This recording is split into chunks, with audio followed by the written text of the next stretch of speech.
अस्सलाम वालेकुम। आज हम सेंसेशंस में अब ऑल्फैक्शन की बात करेंगे। ऑल्फैक्शन में इसमें आपकी इस क्योंकि हम we are talking about physiology, तो इसमें जो पूरा ऑल्फैक्ट्री क्या कहते हैं, मैंने वीडियो बनाई थी ऑल्फैक्ट्री ट्रैक पे क्रेनियल नर्व नंबर 1 पे। अगर आप लोगों ने वो वीडियो देखी होगी देन ईजीली अराउंड क्या कहते हैं 80% तो वीडियो आपको समझ में आ जाएगी, क्योंकि वही जो एनाटमी की चीज़ है वही बस फिजियो में, लेकिन फिजियो रिलेटेड टू फंक्शन, तो बस का थोड़ा फंक्शनल प्रॉपर्टीज़ हम जो उसमें होती हैं वो पढ़ेंगे। बाकी पूरी वही एनाटमी के ऑल्फैक्ट्री क्या कहते हैं पाथवे होता है, क्या ट्रैक्ट कैसे बनता है, किन सेल से बनता है और कौन से एरियाज होते हैं। इसके एरियाज में भी बस एक थोड़ा सा डिफरेंस है, वो भी आगे समझा दूंगा।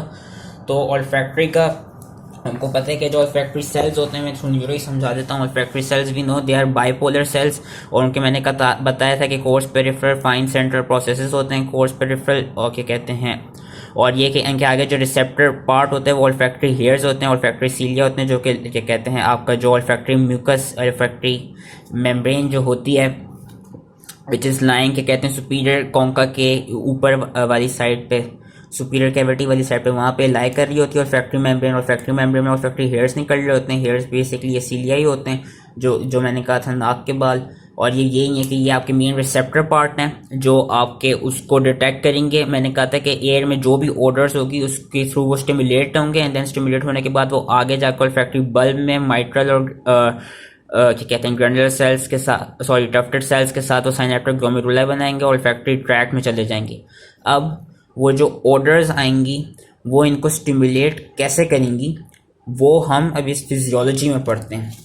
तो उसके लिए हमें ट्रांसडक्शन पाथ से पता होना चाहिए। हमें इसके सबसे पहले ये पता होना चाहिए कि जो ऑल्फैक्ट्री सेल्स हैं इनकी मेन रेस्टिंग मेम्ब्रेन पोटेंशियल जो है वो होती है -55 मिली वोल्ट, और they are when they are depolarised, when they're activated, when action potential is generated in them, then इनकी जो पोटेंशियल होती है वो -55 से -30 मिलीवॉट में चली जाती है। इसका ट्रांसडक्शन पाथवे क्या है, अब हम ये ट्रांसडक्शन पाथवे पढ़ लेते हैं। और ये वही चीज़ जो क्या कहते हैं, सॉरी इधर थी ऑल्फैक्ट्री मेम्ब्रेन पे, वही उन्होंने यहीं पे दिखाई हुई कि ऑल्फैक्ट्री सेल्स होंगे, साथ में क्या कहते हैं सपोर्टिंग सेल्स होंगे। उसके साथ भी उन्होंने ये जहाँ पे दिखा दिया बोमेंस ग्लैंड होगा जो कि बेसिकली म्यूकस प्रोड्यूस कर रहा होगा। ऑल्फैक्ट्री सेल्स में बाइपोलर होते हैं, ये ऑल्फैक्ट्री सीलिया निकल रहा है जहाँ पे आपका क्या कहते हैं ओडोरेंट आएगा, और फिर एक क्या कहते हैं ट्रांसडक्शन का पाथवे प्रोड्यूस होगा, जिस ट्रांसडक्शन के पाथवे की हम अभी बात करते हैं। और ये ऑल्फैक्ट्री बल्ब दिखाया हुआ है, ग्लोमेरुलाई सिनेप्टिक ग्लोमेरुलाई दिखाए हुए हैं, और माइट्रल सेल्स दिखाए हुए हैं, एंड टफ्टेड सेल्स दिखाए हुए हैं। So this is the whole transduction pathway, वो मैं यहाँ से इसके थ्रू एंड देन इस इमेज के थ्रू समझाता हूँ। So first of all, odorant substance on coming in contact with olfactory membrane diffuses into the mucus. It then binds with receptor protein on outside. जो रिसेप्टर प्रोटीन होगी, ये ओडरेंट आया, उसके कुछ फोल्ड्स आउटसाइड होंगे, कुछ फोल्ड्स इनसाइड होंगे। जो इनसाइड वाले होंगे वो जी प्रोटीन के साथ कपल्ड होंगे, जो आउटसाइड वाले फोल्ड होंगे और ओडरेंट रिसेप्टर प्रोटीन के, वहाँ पे ओडरेंट आया, उसने उसका आके बाइंड किया। उसके बाद उसने जो अल्फा सब यूनिट है जी प्रोटीन का उसको ब्रेक कराया, ये आया, फिर इसके फोल्ड ने बाइंड किया। उसकी वजह से जो इंटरनल वाला फोल्ड था वो जी प्रोटीन के साथ कपल्ड था। तो जी प्रोटीन के 3 सब यूनिट्स होते हैं, अल्फा बीटा एंड गैमा। जो अल्फा सब यूनिट होगा वो ब्रेक अवे होगा, टूटेगा, और वो निकल के क्या करेगा, एडिनाइल साइक्लेस को एक्टिवेट करेगा। और एडिनाइल साइक्लेस को एक्टिवेट कैसे करेगा, जो एटीपी होगी वो कन्वर्ट हो जाएगी जिसकी एक्टिवेशन की वजह से क्या होगा, एटीपी कन्वर्ट हो जाएगा CAMP में। Alpha subunit of G protein breaks away, it will activate adenylyl cyclase. The activation of adenylyl cyclase will cause conversion of ATP adenosine triphosphate molecules to cyclic adenosine monophosphate. अब cyclic adenosine monophosphate activate करेगा gated sodium ion channel को। ये सारा काम कहाँ हो रहा है, आपके सिलिया में हो रहा है, ऑल्फैक्ट्री जहाँ पे क्या कहते हैं स्टिमुलेट हो रहा था, रिसेप्टर्स जो हैं उधर हो रही है। सो अब सोडियम गेटेड चैनल्स एक्टिवेट होंगे, इसका मतलब वो ओपन हो रहे हैं। ये गेटेड चैनल से CMP ने इनको क्या कहते हैं ओपन कर दिया। ओपन होने की वजह से सोडियम आयंस जो हैं वो डिफ्यूज हुए inside. Sodium ions enter receptor cells, उसके साइटोप्लाज्मिक पार्ट में अंदर डिफ्यूज है, जिसकी वजह से जो मेम्ब्रेन पोटेंशियल है it will increase towards positive. मैंने कहा -55 से वो चली जाएगी -30 तक, इट विल क्या कहते हैं इंक्रीज हो रही है, पॉजिटिव हो रही है। It will excites olfactory neuron, ये ऑल्फैक्टरी न्यूरॉन थे जो बाइपोलर सेल्स थे, they will be excited and then they will transmit electrical potential to CNS through olfactory nerve, जो पूरा पाथवे है mitral cells and tufted cells के through वो गई ऑल्फैक्टरी बल्ब, और बल्ब से फिर ट्रैक्ट से जो मैंने दो एरियाज बताए थे, peri amygdaloid area and peripiriform area and entorhinal area, ये पूरा दिस इज ऑल तक कहते हैं ऑल्फैक्टरी का सेंस। अभी इसका पास में समझाता हूँ। ट्रांसडक्शन ये थी, फिर से एक दफ़ा रिवाइज करा देता हूँ। ऑर्डरेंट सब्सटेंस आया ऑल्फैक्टरी मेम्ब्रेन पे, म्यूकस के थ्रू डिफ्यूज़ हुआ, जो वहाँ पे रिसेप्टर प्रोटीन थी वहाँ पे आके अटैच हुआ। अटैच होने की वजह से उसने जो अल्फा सब यूनिट था जी प्रोटीन का उसको ब्रेक अवे कराया। अल्फा सब यूनिट ने क्या किया, एडिनिलाइल साइक्लेज को एक्टिवेट किया। एडिनिलाइल साइक्लेज ने क्या किया, एटीपी को सीएमपी में कन्वर्ट किया। सीएमपी ने क्या किया, सोडियम चैनल्स ओपन हुए। सोडियम चैनल्स ओपन होने की वजह से सोडियम अंदर आया। अंदर आने की वजह से मेम्ब्रेन डीपोलराइज हुई, -30 से -55 से -30 मिलीवोल्ट्स पे गई। डीपोलराइज होने की वजह से जो ऑल्फैक्टरी न्यूरॉन है वो एक्साइटेड हो गया और उसने अपनी पोटेंशियल जो इलेक्ट्रिक पोटेंशियल थी जो हमने पूरी पढ़ी थी के थ्रू क्रिब्रिफॉर्म प्लेट उसका जो प्रोसेस जाएगा साइनेप्टिक ग्लोमेरुलाई वाली साइड पे, इनको बल्ब में चला गया, स्टिमुलेट हो गया, ऑल्फैक्टरी बल्ब से ट्रैक्ट बन गया और फिर ऑल्फैक्टरी पासवे में चला गया। ऑल्फैक्टरी का पासवे अब अकॉर्डिंग टू फिजियोलॉजी इन्होंने दो बताए में, एक तो प्रिमिटिव और एक इन्होंने बताया हुआ है नया पाथवे। प्रिमिटिव में इन्होंने बताया हुआ है कि एक तो जाती है lateral olfactory area, medial olfactory area में। मीडियल ऑल्फैक्टरी एरिया इतना इंपॉर्टेंट नहीं है क्योंकि अगर ये एबॉलिश भी हो जाए तो इसका कोई इतना इंपॉर्टेंट काम नहीं, बस इसका यही काम है कि ये हाइपोथैलेमस से कनेक्ट करा रहा होता है, जो कि और फिर आगे क्या कहते हैं लिम्बिक सिस्टम से थोड़ा कनेक्ट करा रहा होता है।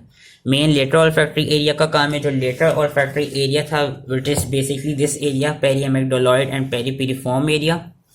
और इसकी इंपॉर्टेंस क्या है लेटर ऑल्फैक्टरी एरिया की, लेटर ऑल्फैक्टरी एरिया की बस इंपॉर्टेंस ये है कि जो लेटर ऑल्फैक्टरी एरिया है it is connected with limbic behavioural system which causes a person to develop an absolute aversions to food that have caused nausea and vomiting। वो foods जो nausea and vomiting काज कराते हैं वो कौन से होते हैं, मोस्टली बिटर फूड्स होते हैं। एक तरफ से हम देख सकते हैं कि जो हमारी टेस्ट की सेंसेशन और जो ऑल्फैक्टरी सेंसेशंस हैं वो आपस में इंटरलिंक्ड हैं। ये क्या कहते हैं, एक तरफ से हम देख सकते हैं क्योंकि अगर हम कोई ऐसी चीज़ को स्मेल करेंगे जो हमको ज़्यादा अपील करती है फूड की, हम उसको खाएंगे। अगर कोई ऐसी चीज़ को हम वो क्या कहते हैं सूंघेंगे फूड की जो हमें अपील नहीं करेगी तो फिर हम उसको नहीं खाएंगे, उससे अवॉइड हो जाएंगे। तो वो जो एरिया है वो बेसिकली लेटर ऑल्फैक्टरी एरिया है।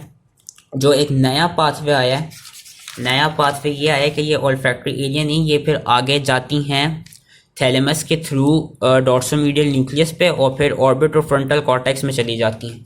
ये एक नया पाथवे आया है। नया पाथवे इज बेसिकली दिस कि new olfactory pathway passes through thalamus passing to the dorsomedial thalamus nucleus and then to lateroposterior quadrant of orbitofrontal cortex which has been found। और इनकी दोनों की फिजियोलॉजिकल टर्म्स में देखते हैं क्योंकि फिजियोलॉजी रिलेटेड टू फंक्शंस, इनकी सिग्निफिकेंस क्या है। लेटर ऑल्फैक्टरी एरिया की मैंने बता दी कि lateral olfactory area it provides automatic but partially learn control of food intake and aversion to toxic and unhealthy foods. ये लेटर एरिया की हो गई। जो नया सिस्टम है, जो नया पाथवे है कि जो उन्होंने बताया कि जो ऑल्फैक्टरी का पूरा पाथवे वो फिर थैलेमिक न्यूक्लियस में जाएगा और थैलेमस से आगे ऑर्बिटोफ्रंटल कॉर्टेक्स में चला जाएगा। उसकी सिग्निफिकेंस ये है कि it is used for conscious perception and analysis of olfaction.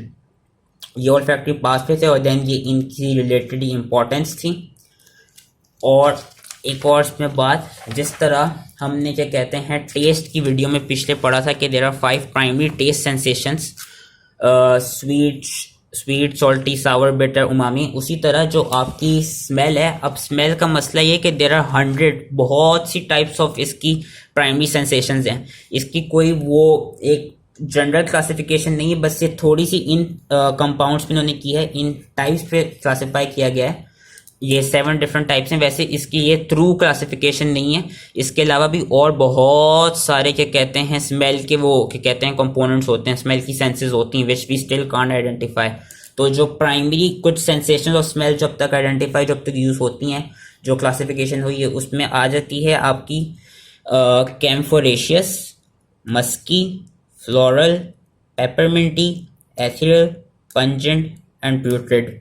ये 7 हैं जो अब तक प्राइमरी ऑल्फैक्टरी की सेंसेशंस एक तरफ से हमने क्लासीफाई कर लिया हमने, क्या कहते हैं, और आइडेंटिफाई कर लिए। तो एक और दफ़ा camphoraceous, musky, floral, pepperminty, ethereal, pungent and ट्विटेड। So this was all the things related to your olfactory sensations के पूरा उसका ट्रांसक्रिप्शन पाथवे क्या है। उसका मैं फुल पाथवे इसलिए बता रहा क्योंकि जो ऑल्फैक्टरी क्रेनियल नर्व 1 वाली वीडियो बताई उसमें मैं समझा चुका हूँ।